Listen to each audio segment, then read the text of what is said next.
hal yang paling membanggakan itu adalah ketika mereka bisa bercerita, anak saya jadi guru loh gitu.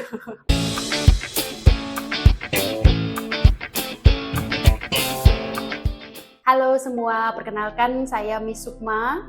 Saya dari Departemen Research and Development-nya Anemon Indonesia. Jadi cita-cita jadi guru itu banyak dipengaruhi oleh guru-guru SD saya gitu. Jadi saya dulu SD 1 Tulikup namanya. Semua guru-guru SD saya itu menurut saya adalah guru ideal gitu. Jadi saya ngelihat mereka tuh kayaknya saya harus kayak mereka juga deh gitu. Nah jadi ini juga untuk menjadi seorang guru di rumah itu saya hampir setiap hari saya itu bantu ngerjain PR anak-anak tetangga saya gitu. Jadi setiap sore mereka tuh pada datang ke rumah sama orang tuanya ya kadang. Jadi saya bantu mereka ngerjain PR. Mulai dari sana saya tuh dipanggil ibu guru. Padahal saya masih sekolah, masih SMA saat itu. Dari SMP sampai SMA tiap hari tuh saya gitu bantuin anak-anak tetangga saya tuh ngerjain PR gitu. Dan itu udah ngerasa kayaknya udah di tahap awal udah mau jadi guru deh gitu.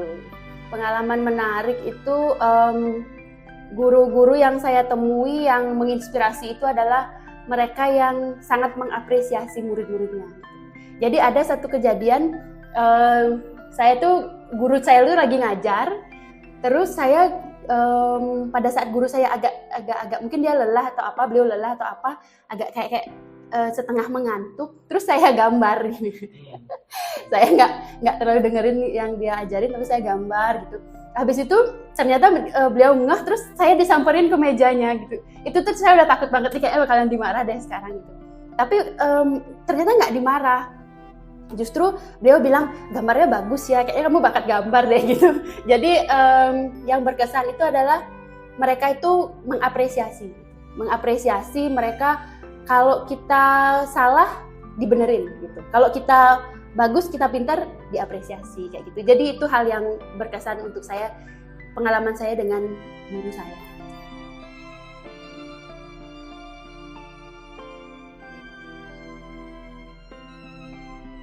Momen spiritual ya, kalau bagi saya pribadi ya. Jadi saya itu memang kan cita-cita itu pengen jadi guru. Tapi tidak sekolah guru secara formal. Saya mendapatkan kemampuan untuk mengajar, memiliki kemampuan untuk mengajar kayak sekarang itu bukan saya dapatkan dari sekolah formal, tapi benar-benar saya dapatkan dari Anemon. Jadi guru adalah cita-cita saya dan orang tua saya. Mereka itu punya keinginan kalau anaknya antara dua, kalau nggak jadi perawat, jadi guru.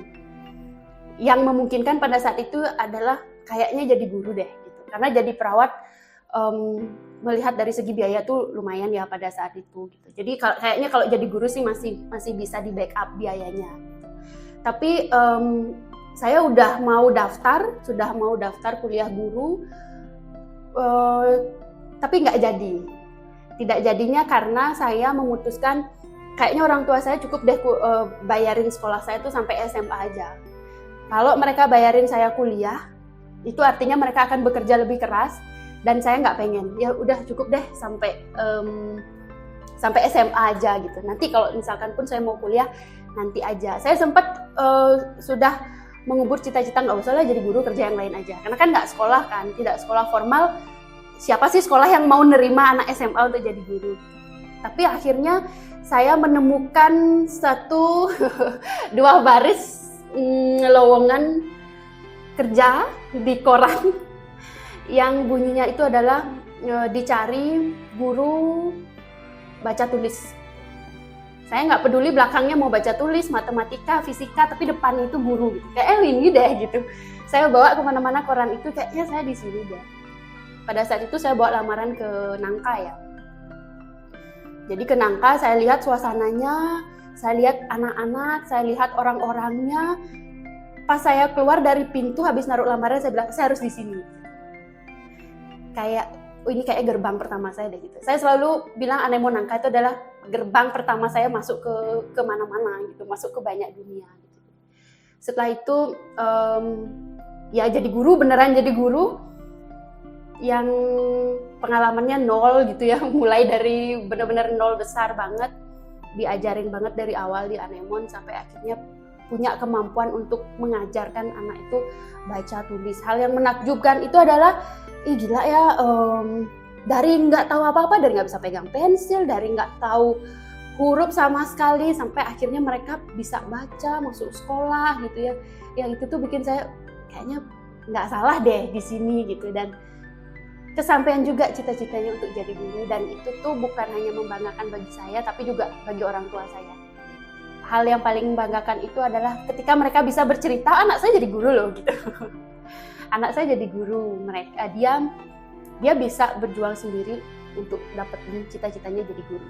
Setelah jadi guru, kalau dulu kan pikirnya, oh ya jadi guru baca tulis kayaknya habis ngajar ya udah selesai bisa pulang gitu ya.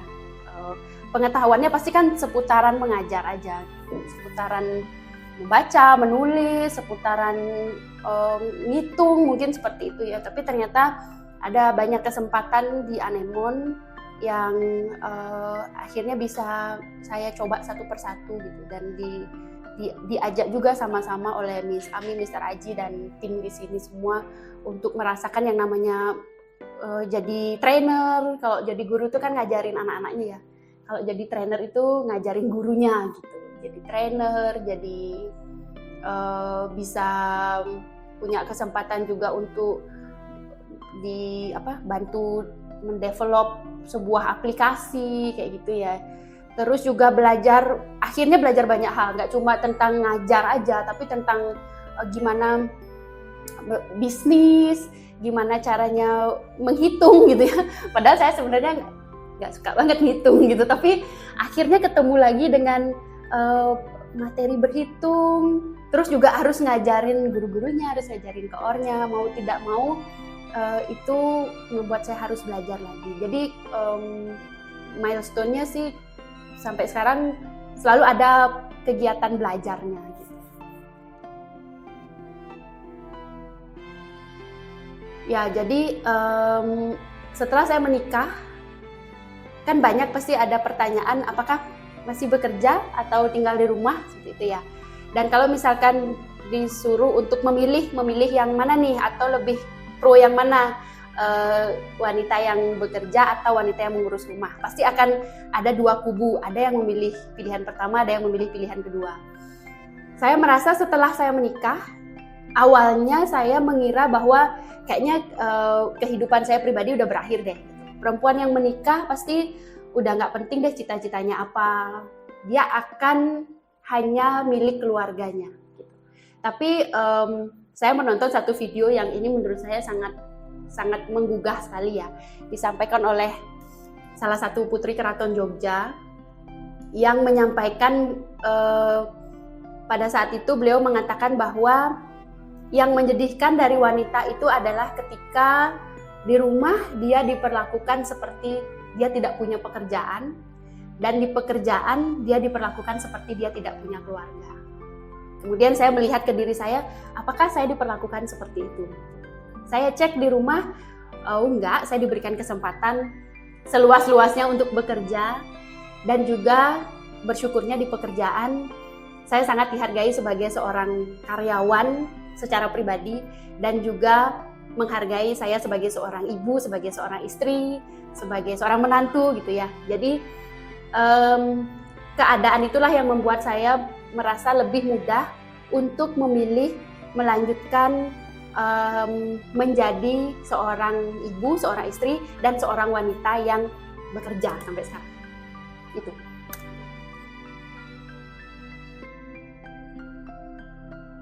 Jadi yang mau saya perbaiki untuk ke depan, yang pertama itu adalah mengurangi ketergantungan, bahkan kalau bisa dihilangkan gitu ya, karena saya merasa sekarang ini saya terlalu bergantung pada keluarga, bergantung pada pasangan, bergantung pada tim.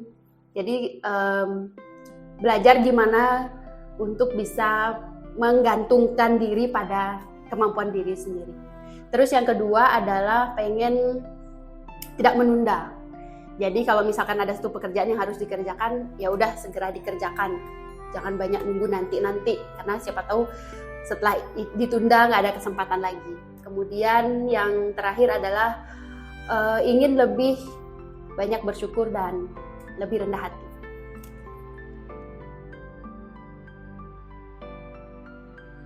Tetaplah lapar, tetaplah bodoh. Karena ini ya, jadi akan terus gitu, akan terus ketika kita lapar kita terus berusaha kan untuk mencari di mana makanan, di mana minuman. Kalau tetap bodoh ya sama juga belajar gitu. Dan semakin banyak tahu, semakin jadi bijaksana. Setelah bijaksana cari lagi.